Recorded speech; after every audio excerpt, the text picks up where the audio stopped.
केंद्र सरकारच्या भाव स्थिरीकरण योजनेअंतर्गत लासलगावमधून नाफेड आणि एनसीसीएफनं खरेदी केलेला कांद्याचा 840 टन बफर स्टॉक आज दिल्लीला रवाना होतोय। लासलगाव रेल्वे स्थानक इथे कांद्याचा रॅक लागलेला असून थोड्याच वेळात ट्रक्सच्या माध्यमातून कांदा लोड होणार आहे। हा कांदा दिल्लीत गेल्यानंतर त्याचा थेट परिणाम नाशिकमधील बाजार समितीमधल्या कांद्याच्या भावावर होईल। बफर स्टॉकमधील कांदा दुसऱ्या देशात निर्यात करावा अशी मागणी शेतकरी करतायत। आता आपण आहोत नाशिकच्या रेल्वे स्थानकामध्ये, लासलगाव रेल्वे स्थानकामध्ये। या ठिकाणाहून या 21 बोग्यांच्या माध्यमातून 840 टन कांदा हा दिल्लीकडे रवाना होत आहेत।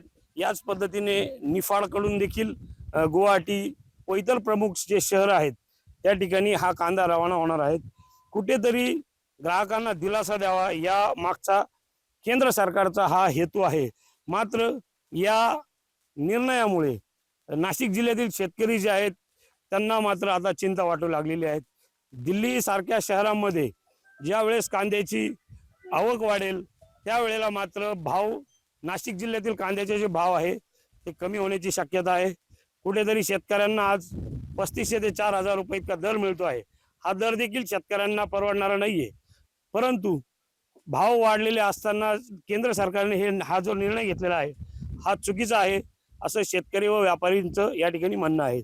थोड्याच वेळात आता या ठिकाणी 21 बोग्यांच्या माध्यमातून कांद्याचा बफर स्टॉक असलेला 840 टन माल लोड होऊन सायंकाळपर्यंत ही कांदा एक्सप्रेस दिल्लीच्या दिशेने रवाना होणार आहे। संदीप जेजुरकर, एबीपी माझा, लासलगाव, नाशिक।